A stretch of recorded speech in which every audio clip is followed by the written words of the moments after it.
All right, good evening, everybody. Welcome to my weekly episode number 89 of my GEMP game review series. I am your host, Chris Gogolin. Thank you for joining us on this happy Monday. Hopefully, all of you in the United States enjoyed your 4th of July holiday weekend. And, such as it was, without, a whole lot of stuff going on. I know my animals, my cats, definitely appreciated the minimal amount of fireworks that were going off that week. So, hopefully, everybody stayed safe out there. Otherwise, you'll be quarantining yourself for the next 2 weeks, and we'll see what happens after that. Give me 1 second here. Ah, there it is. Just lost a cord. Hang on. Oh, this is a little off. Had to move my camera the other day for a webcam work thing, so it's a little off. All right, tonight's show, I did promise that I would reveal one of the two uh, online play weekend, online play week, essentially as it is, foils this week. So we will reveal one of those, and I just might reveal the July OCS foil at some point in the show. Maybe, I don't know. If you missed it last week, the June one was an AI of Count Dooku. We'll show that again real quick. It was an AI of Dooku. That's the June one that should be going out with the first 4 or 5 months in the next couple of weeks here. And then I'll probably send out the second batch, including the online play weekends, in September. We'll do July, August, and perfect attendance and the online play weekend ones will all go out together in September. See, this is a weird time because I'd like to send the online play weekends ones out now, but at the same time, I don't want to hold off another like 2 weeks on getting this stuff. You know what? We'll just see how much I get done because that might be the deciding factor as whether it'll be month 1 through 5 and the online foils, and then we'll do 6, 7 perfect attendance. That probably is going to be what it's going to be more likely. And then at the end, we'll do those at the end of the year, and then maybe some of the donor foils and stuff will also get shipped out around that time as well. Usually we do all the donor stuff at the end of the year, so if you haven't got anything yet, that's why. Some of the special prizes and things like that, we kind of need to know how many we need to do. Um, and Scott handles all that stuff. So Scott and Brian. Some of you have met Brian if you've been to a live tournament. Brian doesn't play the game. Brian knows nothing about Star Wars cards, but he knows how to show up and lend a hand. He's a good dude. You think Hollow Theater should reveal the other online play weekend foils? Do you know what they are, Dan? Do I have to tell you what they are, or do you already know?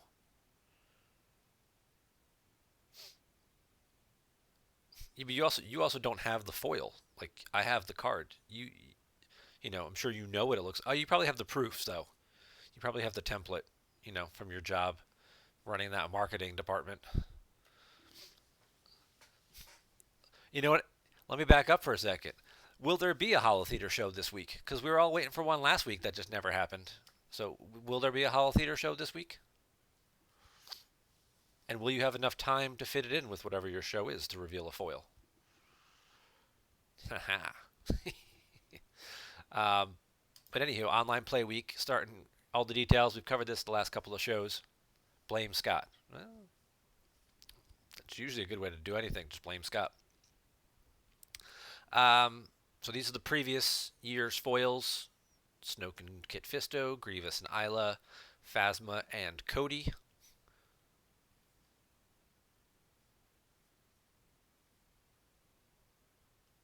Those are the three previous years. This is how to submit your when you play your game, how to submit your request so you get counted. Any games played on Friday, July the 10th, through the following Sunday, July 19th. So you got 9 days to play one game of Star Wars in any format that you want. And then you just fill out like 3 or 4 things and email it.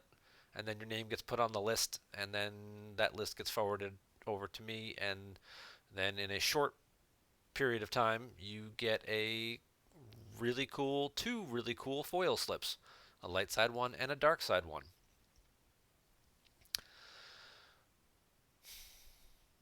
All right, Dan, I'll take you at your word.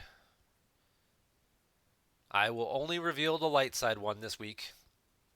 And if you want, I'm going to wait 5 minutes before I do it, though. I will reveal the light side foil shortly. And if you want to reveal the dark side one on Hollow Theater this week, you can go ahead and do it.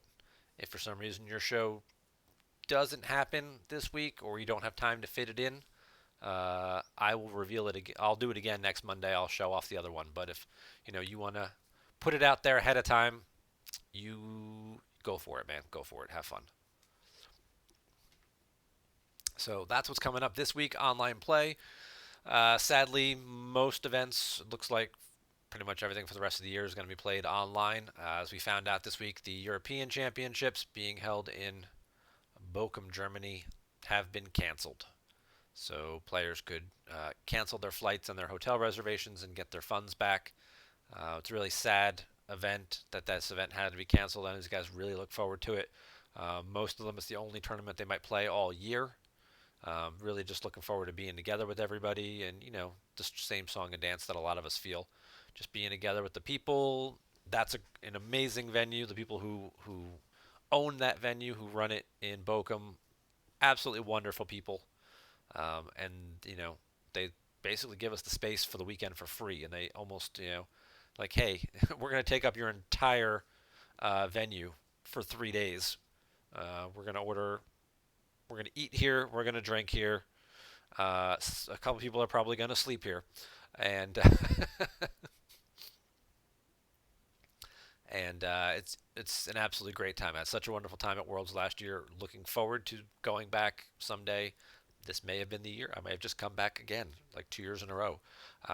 But unfortunately, that event has been canceled due to the coronavirus. So you can find Yoda Tomas Pop his statement here regarding that.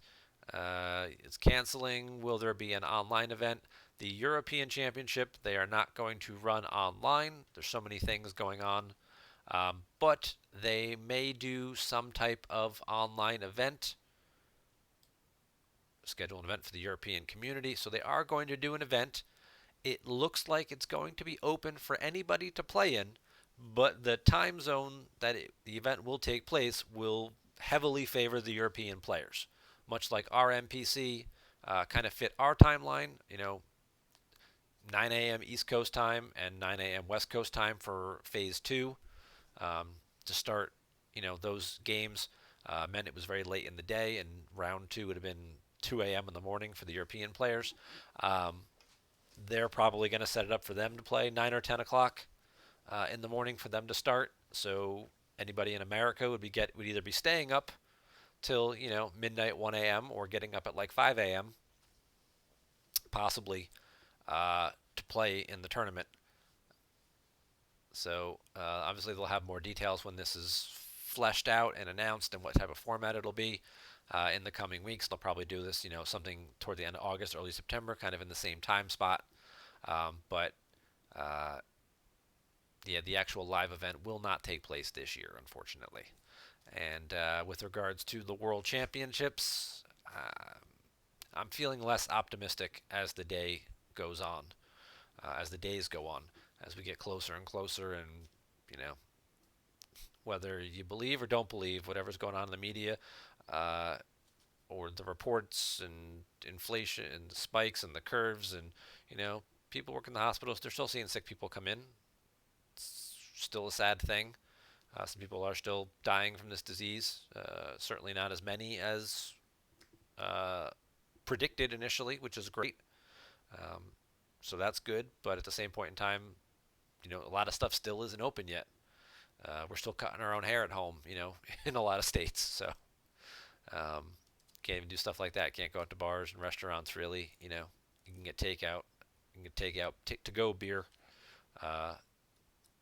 So it's still 3 months away here in October, but I don't know. I'm losing hope that we're going to play some live Star Wars this year.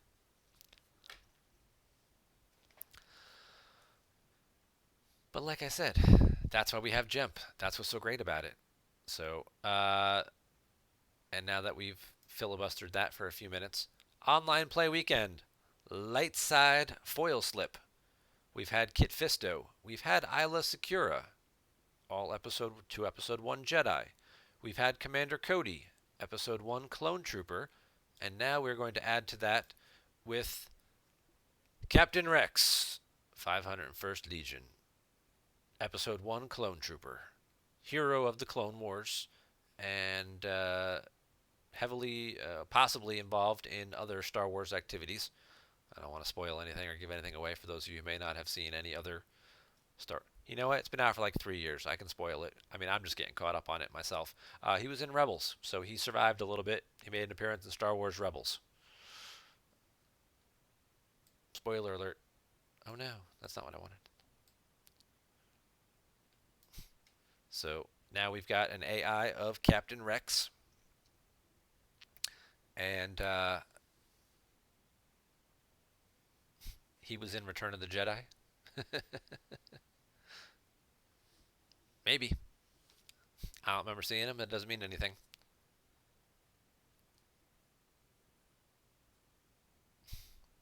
And later in the show, we will reveal the July OCS foil. So 5 months down, 2 months left in the OCS. We took a look at the qualified players. Actually, let's do that again real fast. We'll look at the 10 guys who have qualified so far.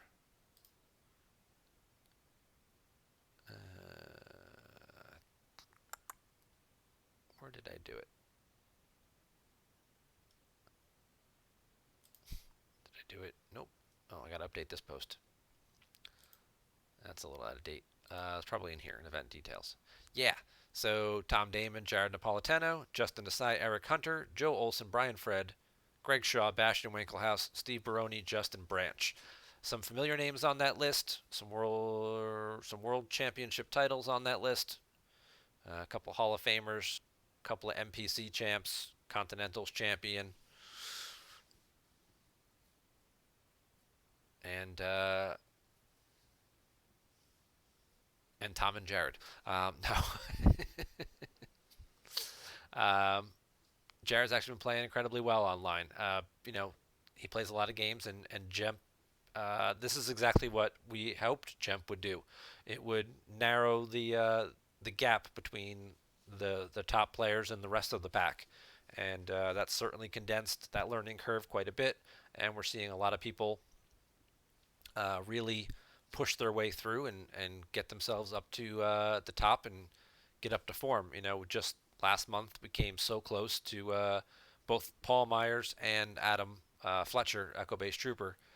Both came incredibly close to qualifying. I think it was a very small tiebreaker. Let me just pull up my sheet right here. What was it again? Nope, that's the wrong month. Silver Glen edged out Echo Base Trooper. They were both 11-1, and he edged him out by 0.16% win percentage.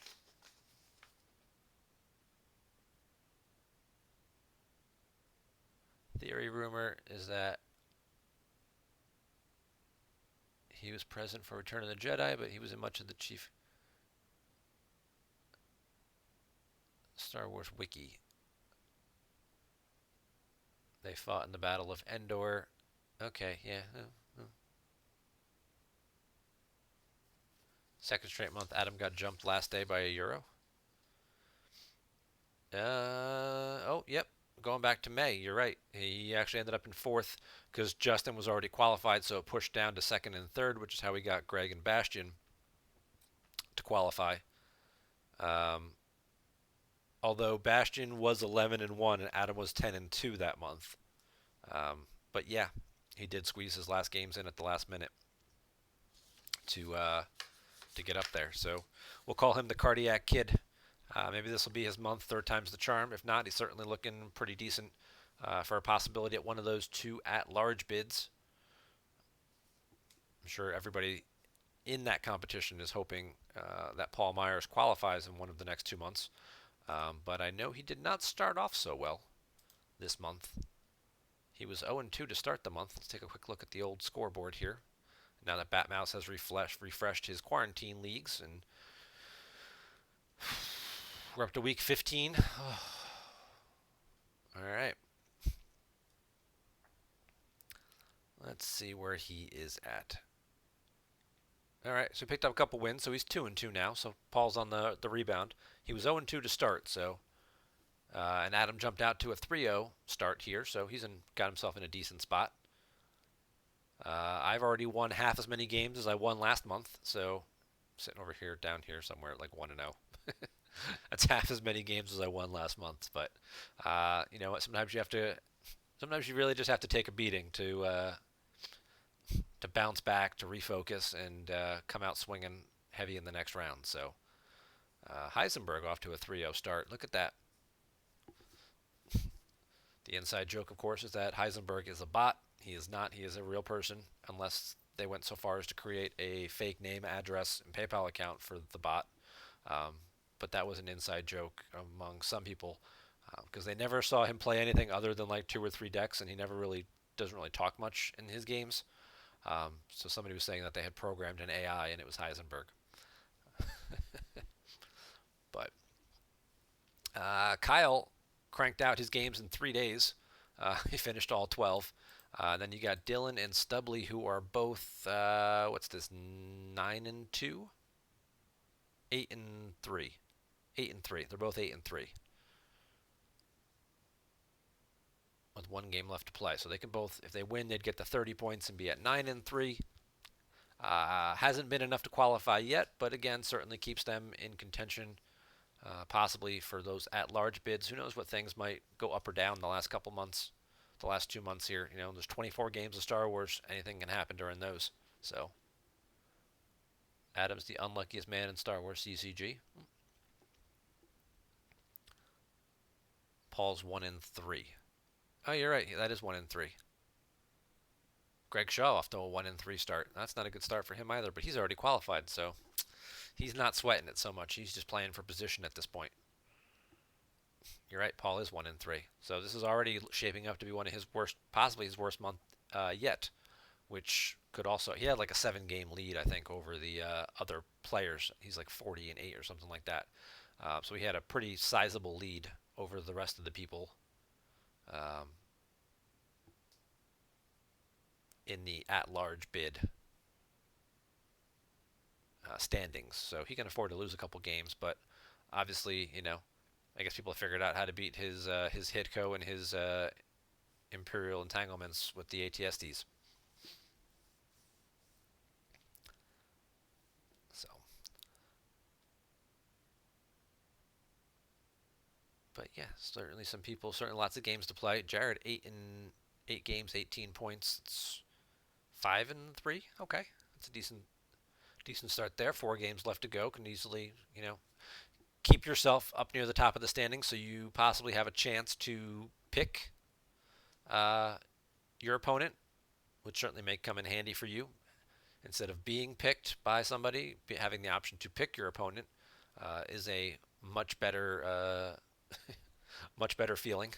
A lot more strategy involved with that. Let's see if we got any good games going on in the old game hall. We got a couple casual games. We got Hunt Down and Legend. I think we've seen that one a few times. Casual Premier to Death Star 2 format. We got Hidden Base against Operatives. Well, this just has bad decks written all over it. Literally.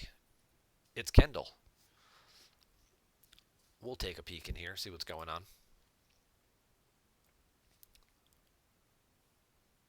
This is the deck that won Worlds in 2000. Hopefully I have some clue how to play it. Yeah, Kendall did say that he was going through the old Decipher webpage. He went to the Wayback Machine, pulled up some of the old deck lists. Well, I can already see he's doing one thing wrong, but he's got 6 X-Wings stacked up at the Kessel system, doing his thing to drain for 3. And these 6 X-Wings should pretty much be like 1 at every system.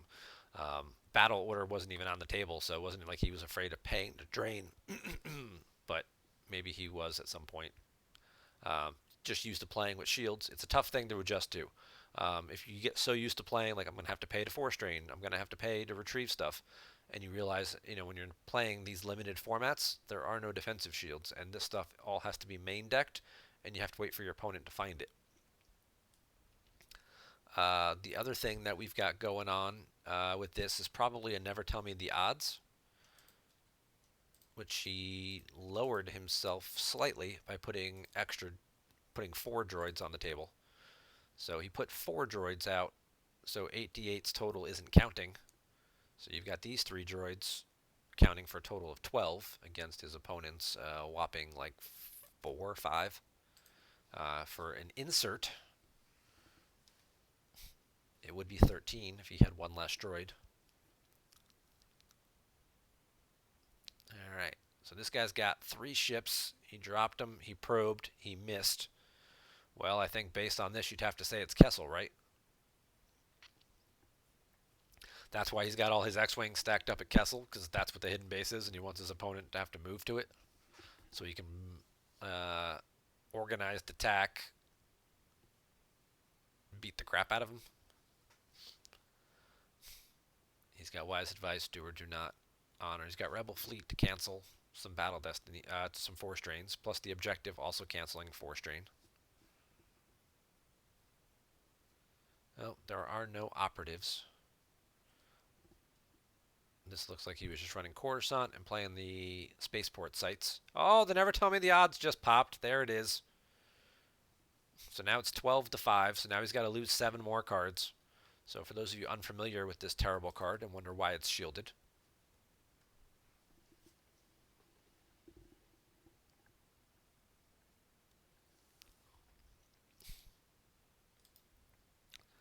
insert an opponent's reserve deck. When effect reaches top, it's lost. Up to 3 lowest destiny numbers of each player's characters on table are totaled. Player with lower total loses force equal to the difference. So 3 lowest destiny numbers, the 3 droids with 4 equals 12, versus this guy who's a 1, Igar, and then Marajik and Lieutenant Arnett here for a total of 5. 12-5 causes 7 force loss. The end. Insert again. Insert again.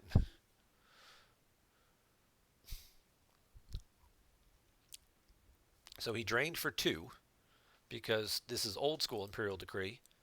Whenever you control any 2 rebel base locations or 1 site and 2 systems, the effect of Revolution and all force drain bonuses are canceled. So he controlled 2 systems and a site, so he canceled the force drain bonus at Kessel. So it was only a drain of 2, but luckily in that 2 force, the interrupt popped.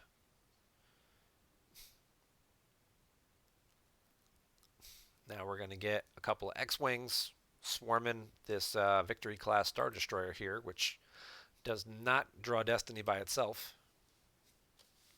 Oh yes, Corin, you're on the show.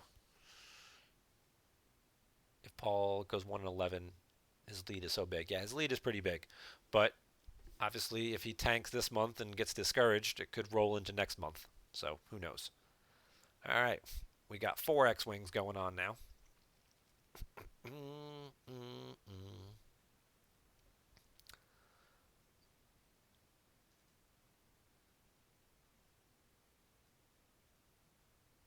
This was Matt Sokol's Day 3 deck that did not include a Luke Skywalker, and his opponent played Brigham before me in the finals, and he basically lost 3 force every turn for the whole game because he didn't have Luke in his deck.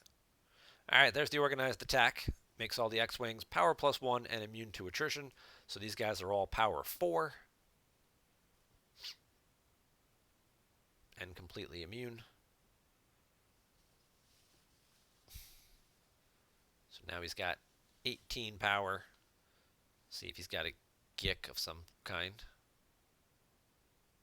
Or is he just peeling 7 more cards? Oh, there's a legendary starfighter on top of it. So that's going to cause some force loss as well. Now he's got 7 battle damage. Looks like he's going to be peeling 7 cards here. Legendary Starfighter is another great card we don't get to see too often.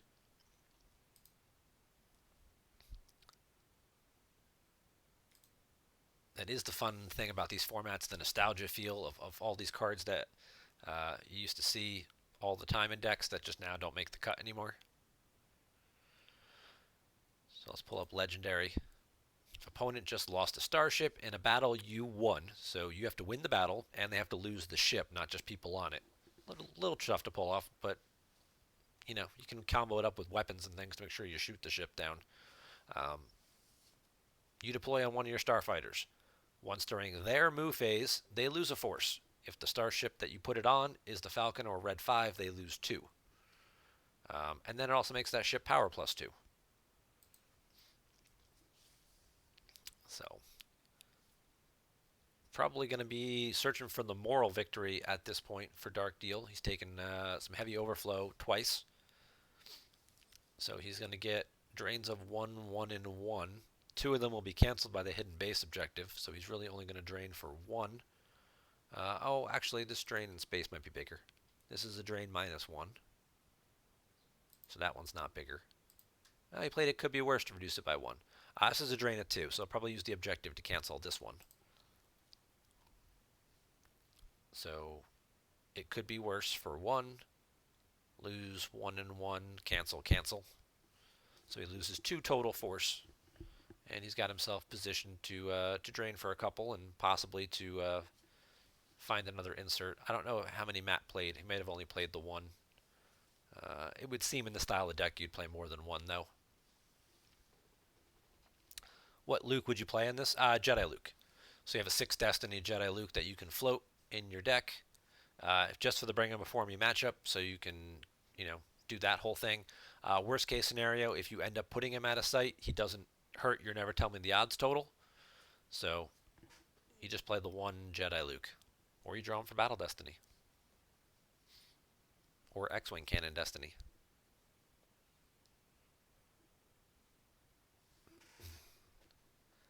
Yep, so he'll use the hidden base objective, cancel those 2 drains. And now we're basically looking at the victory class. It's going to have to move to Rendili. Oh, he puts Ozzel, who's Destiny 0, on the table. If he does have another Never Tell Me the odds, he's going to lose 2 more cards. Yep. Oh, he's going to go to Kashyyyk instead. Okay. Now he's got to lose a force to Legendary. And now he's got to pay 1 to draw. So he's not moving Zuckuss.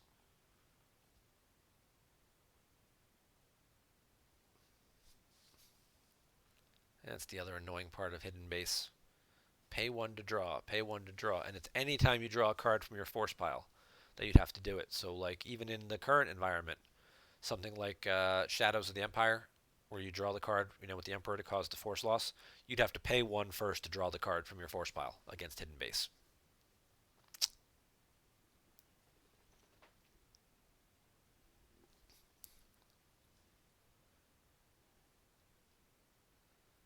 Yep. And at this point in time, you're doing the 1 damage from the Legendary. He's got 10 cards left. You've got more than that. You're pretty much in a position where you just pay and drain and then do your ping damage. You can move a pile of X-Wings over to block a drain. Because we know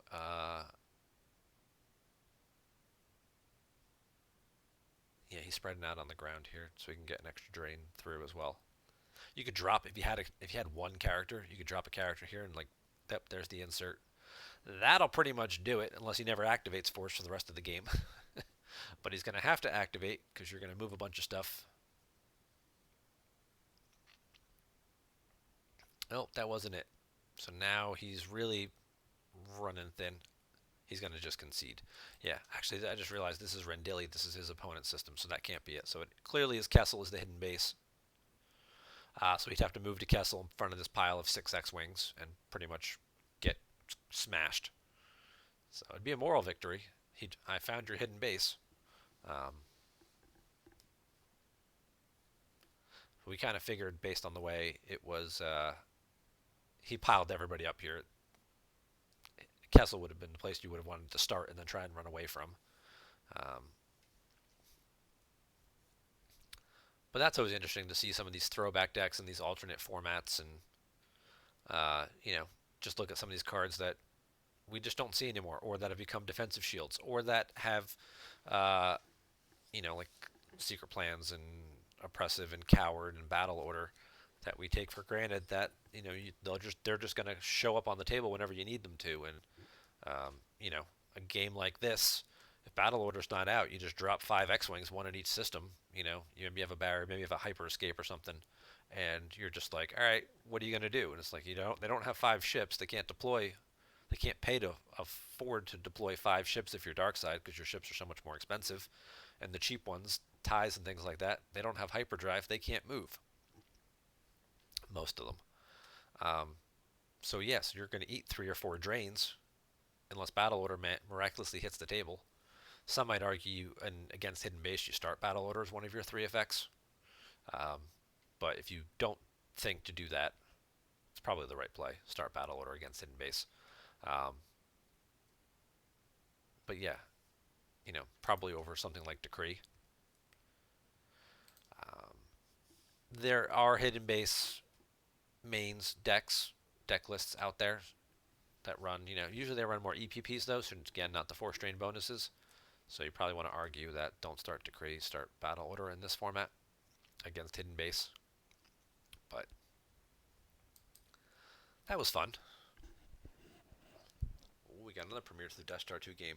Let's see what Gamulka and Pokemon Kenobi is going to get up to.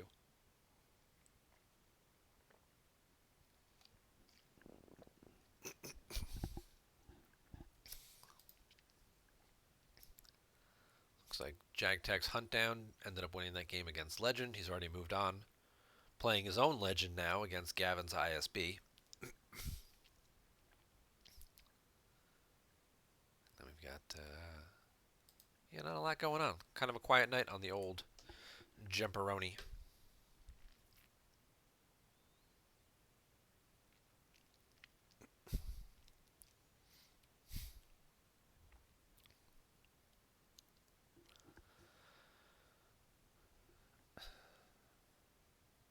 I will now use this time.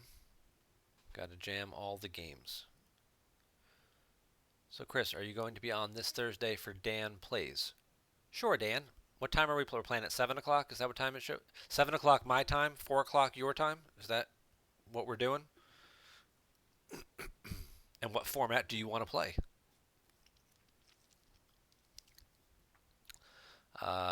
Death Star Sentry is what kills this concept. There's like 5 things, Beluga, that kill that concept. Battle Order is the one that hurts it the most. Um, but obviously, the Death Star Sentry shield making the X-wings cumulatively cost more to deploy would hurt that type of. It would hurt that type of beatdown format. I mean, they're still not overly expensive because they're still only 2 force apiece. Um, they deploy for 2, then the second one deploys for 3, then the X one deploys for 4, then 5. So for 9, 12, 14 force, you could still drop 4 X-wings.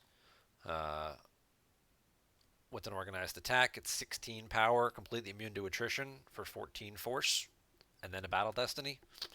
Um, yeah, it's expensive. It's certainly not as good as it would be. But I think the battle order kind of making them have to pay for all the drains because they put a lot of cards on the table too.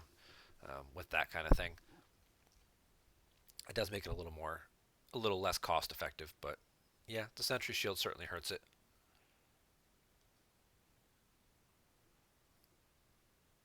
We got Court and we got Tig. All right, let's watch a little of this game.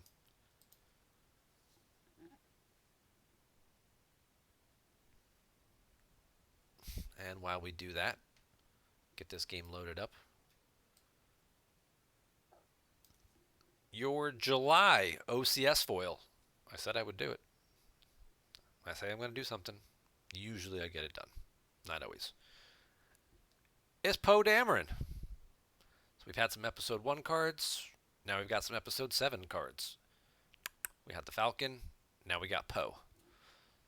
So now you got a nice little package. You had the Dooku and his lightsaber package. Now you got to put Poe on the virtual Falcon. Nice, some old allies, Legend, even other mains decks all kind of use Poe. So, Poe with his Elvis hair. Yes, Poe with his Elvis hair.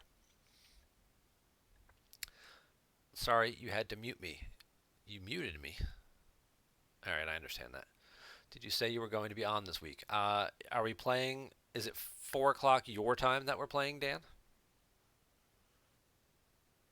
So 7 o'clock my time.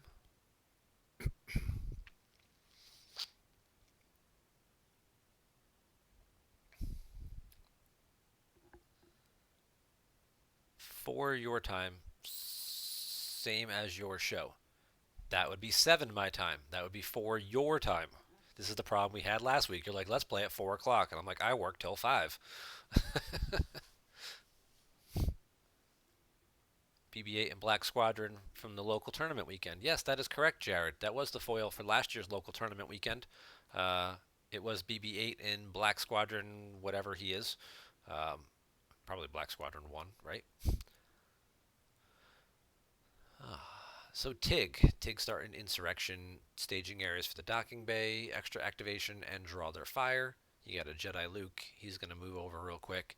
Use the audience chamber, looks like, to pull Jabba, and then power the hut for Effant Man to kind of lock down the audience chamber here. Probably see a couple of None Shall Pass out of this version of Court, because there's, you know, so few other quality characters that are non-rebels in this format.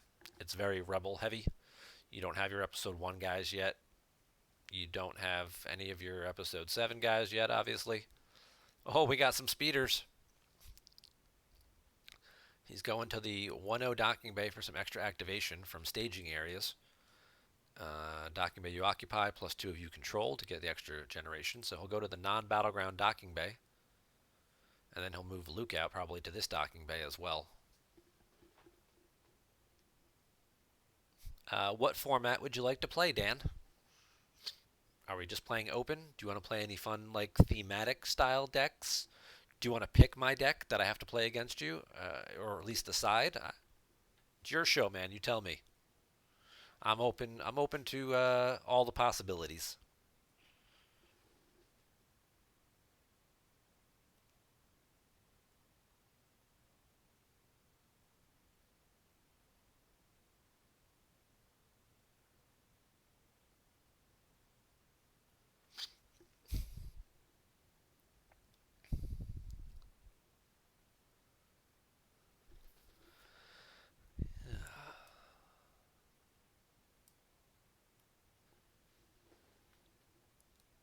You want the viewers right now to pick. Okay. So people in the chat, this Thursday, Dan Tartaglione is challenging me, Chris Gogolin, to a game which will be streamed on Dan's new show, Dan Plays People Named Chris. Uh,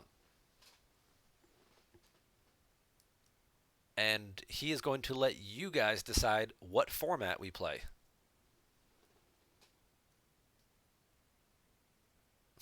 Premiere A New Hope Sealed. That is the sealed league going on right now, is it not?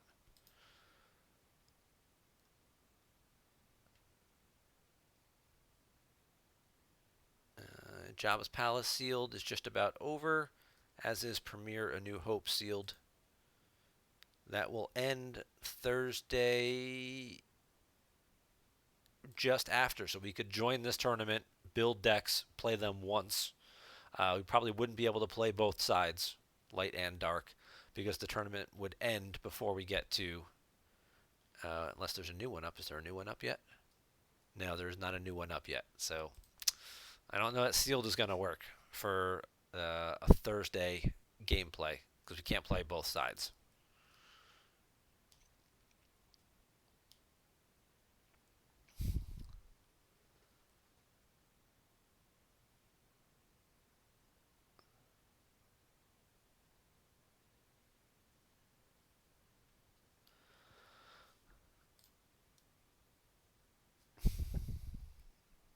Got to drain for 1. Got to pull a Boelo.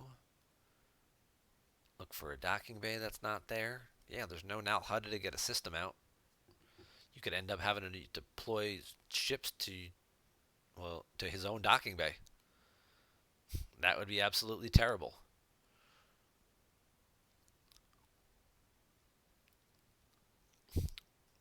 He just used Power the Hut to get Boilo.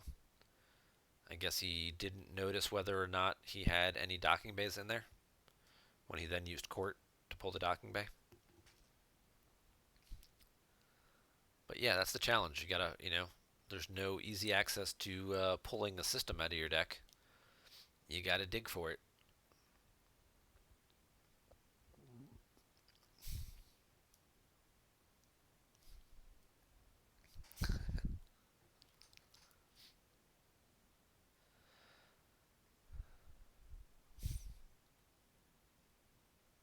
Well, Dan, it doesn't look like anybody else has got an opinion on format here, so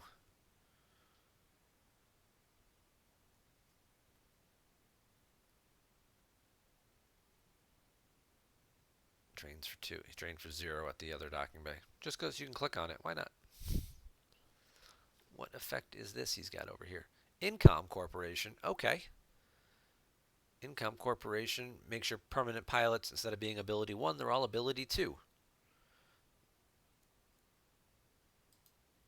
So now your snow speeders, you don't need 4 of them. Those generic X-Wings that we just saw in the last game, where you had to drop 4 X-Wings in order to get a Battle Destiny, now he would only need 2. They also add to power, I believe. Add 1 to power. Yep, add 1 to power.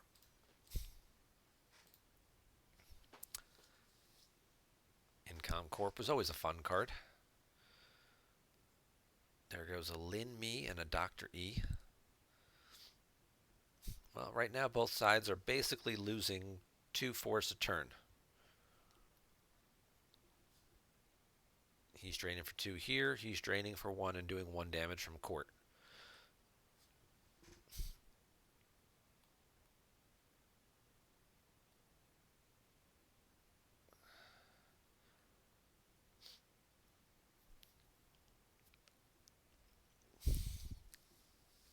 And apparently he's playing on a tablet. If no one picks, you're going to say Premier to Death Star 2 format, and you want me to be light side.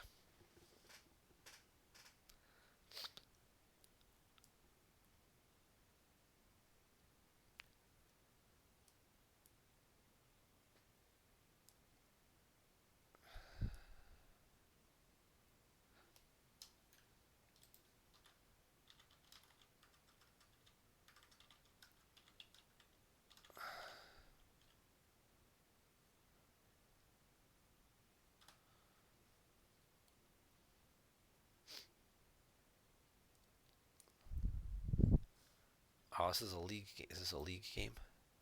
Yeah, it's a league game, so I can't even tell him in the chat to swipe up.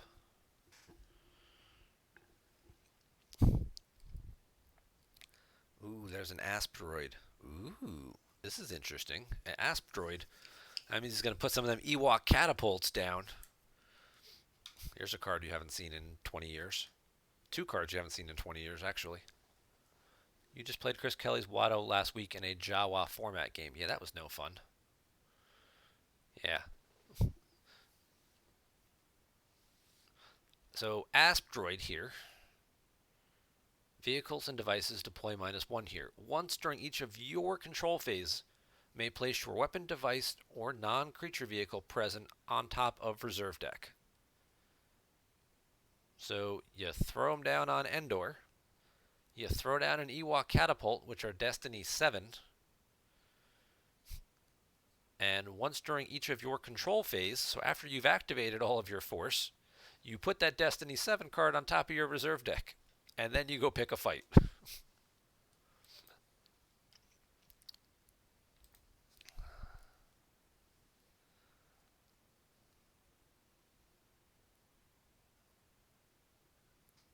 Yeah, it was pretty bonkers in a lot of decks.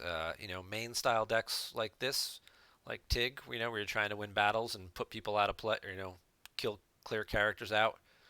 Make sure you win a battle. Certainly come into play. You can certainly try and trigger some other effects.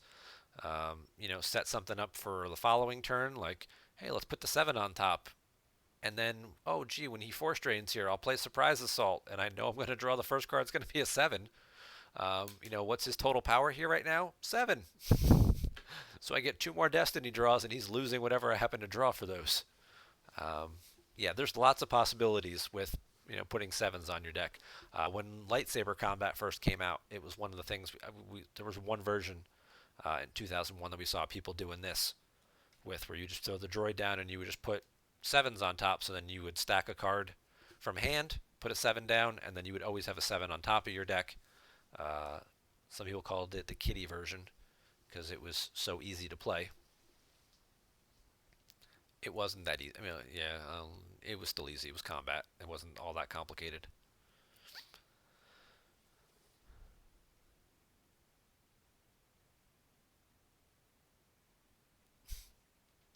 Oh, Corin and JNap are playing an OCS game, right?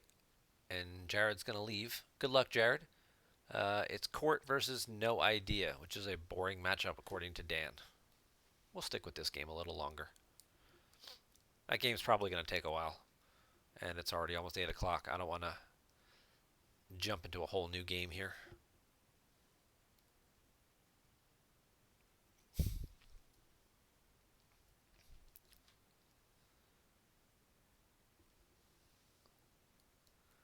So he put Bausch under cover, which I don't think actually stops as a non-droid character at a Tatooine battleground site. I don't know that she stopped him from losing.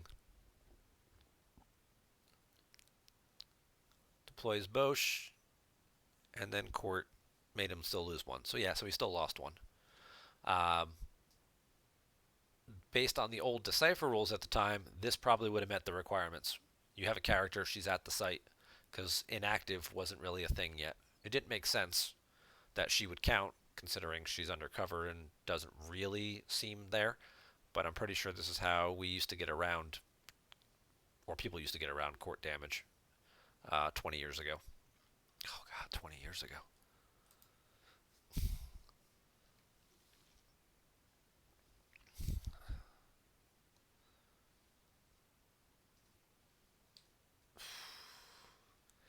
That's right, man. If the Players Committee was a baby, it would have just graduated high school this year. That's how long it's been around.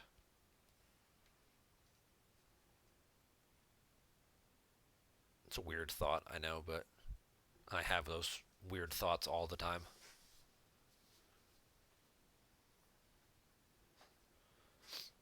All right, so we got some snow speeders. We got the regular snow speeders, which are power 3 and can react on Hoth. They deploy for 2, 4. And then we got some of these rebel snow speeders, which deploy for 1 and forfeit for 2. Slightly smaller stats, but they're Destiny 3, so they're not as difficult sitting in your deck. Here's the maneuvering flaps. This only works during your control phase, so you have to set them at the beginning of your turn before you deploy anything. Looks like he just deployed the effect now, so he won't be using it this turn. Once during each of your control phase, you use a force, your combat and shuttle vehicles are power and forfeit +2, maneuver +1, but land speed 0 until the start of your next turn. So your things are, and he doesn't break her cover either. Okay. I would have thought maybe he would have deployed the speeders there and then broken cover, but he still doesn't get around losing cards to the court damage because you have to have a non-droid character at a Tatooine battleground site. But he did just give himself some extra places to an extra place to drain, cause some force loss. While Luke is still hanging out over there, draining for 2.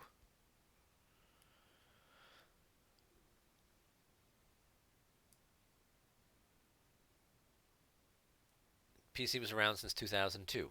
Yeah, it's kind of when the PC started was 2002, so 18 years ago. That kid would have just graduated high school. Where's the Odin combo to get Luke off Endor? It's called Neighbor Leads, and he can do it during his move phase. He could also docking bay transit. If he has like the generic spaceport docking bay, just throw that down over here on Tatooine and then docking bay transit Luke over. Alright. So we're going to play Premiere to Death Star 2, and I'm going to be light side. I'm going to be light side. Alright.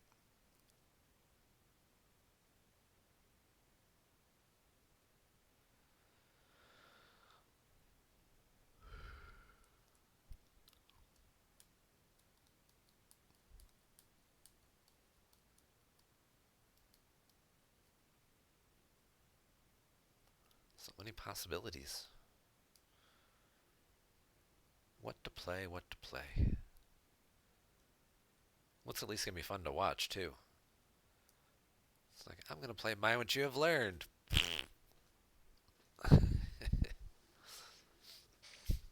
No, thank you.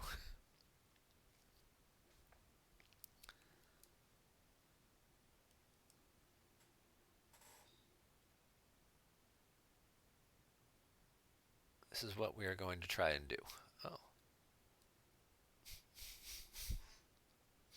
Yeah, we're watching some Premier Death Star 2 games tonight. Jedi Con. That's Joker King, I believe, if I'm not mistaken. So hard to keep track of the names of people who have chip names that are different from their Twitch handles. Oh, we got the passenger deck. Let's see if we're going to get some. Oh, there's Galed. Galed's going to increase the force drain by 1. So now it's a drain of 2 in the audience chamber. He can also drain for 1 at the dungeon if he wants to as well. Chevin. When forfeited at same site as one of your alien leaders, satisfy all remaining attrition against you. Well, look at that. He's like an Effantmon that works with Effantmon.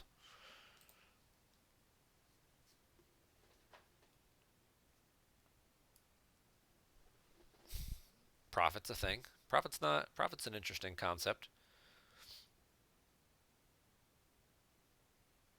You got Rebel Strike Team. You got Hidden Base in all its iterations.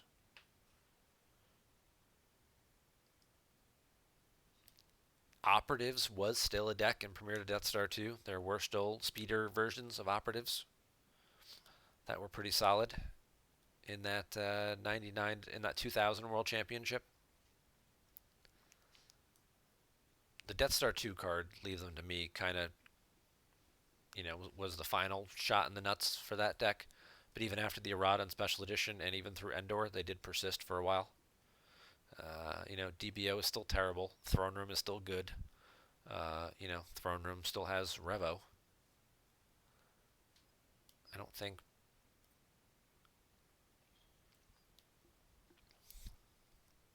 Throne Room has Nudges and Sleen, or yeah, and all that other cheesy shenanigans.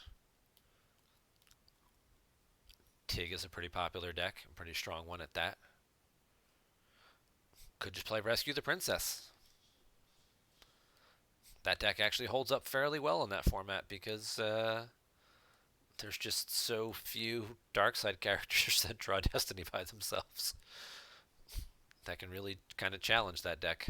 So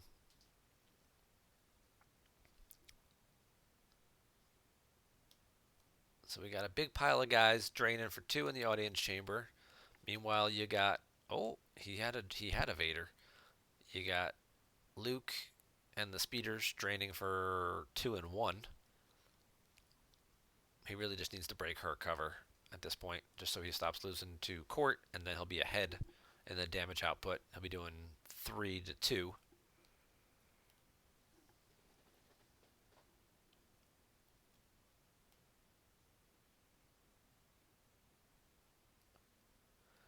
Why such the long face? Yeah. You're Mr. Dark Jedi on GEMP. Oh, okay. Rebel Strike Team sounds funny. Missing out on the shield is down hurts. Yeah, that's kind of the linchpin card you kind of need for that one. And I do have to go check because I forget which of the enhanced sets were out.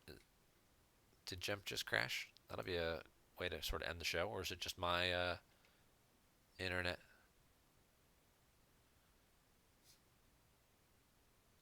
We've been having some pretty terrible storms here today, so. Oh, okay, so it wasn't just me. Cool. I feel better then. Let's go look at the format rules.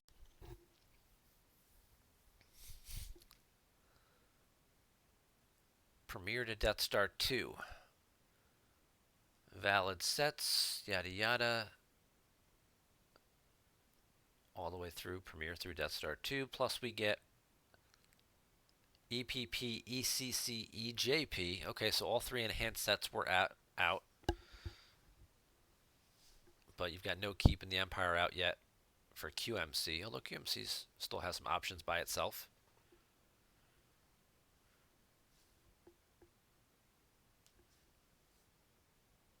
You've got Profit. You've got Bring 'em Before Me for Dark Side.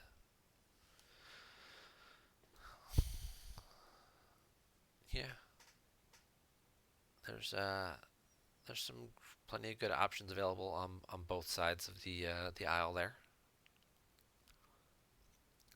Lots of docking bays with staging areas and stuff for Phantom activation.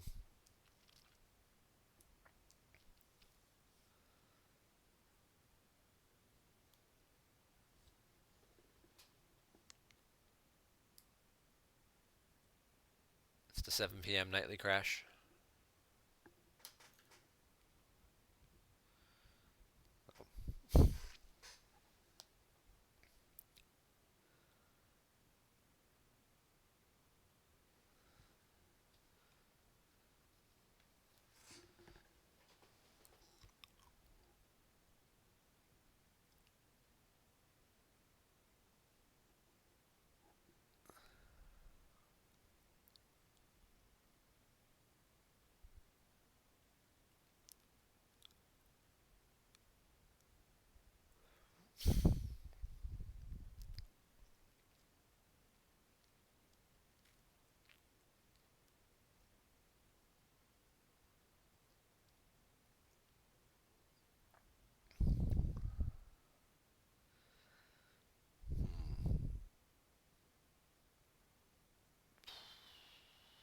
So many options.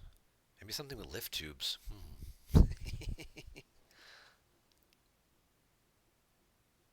the server clock advances to the next day, it always a little hiccup. That's interesting.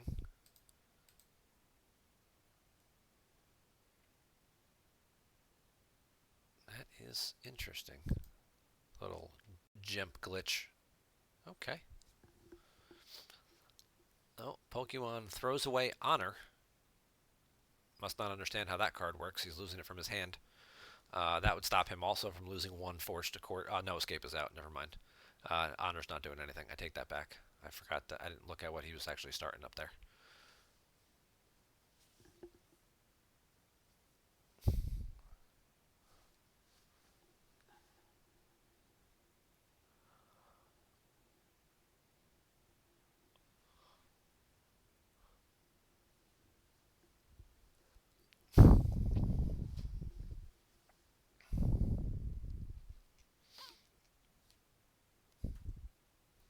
All right. There's not really a whole lot going on. These guys are kind of just staring at each other here. It doesn't look like there's much going on in the other game yet either. So I think we're just going to wrap up the show here for tonight. Thank you guys very much for tuning in and watching. Be sure to check out Hollow Theater this Wednesday. Jerry's not back yet. Dan's got a guest host. I believe it's Justin Desai. And they will be interviewing the advocate, Scott Lingrel.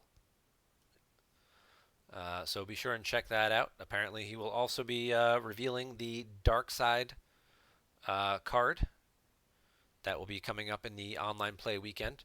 It is another episode 1 card for Dark Side. So be sure to tune in for that. That'll be 9 p.m. Eastern Standard Time, 6 p.m. Pacific. And then Thursday at 7 p.m. Eastern Standard Time will be Dan's solo show, where he has challenged me to play a game of Premier to Death Star 2, and I will be light side.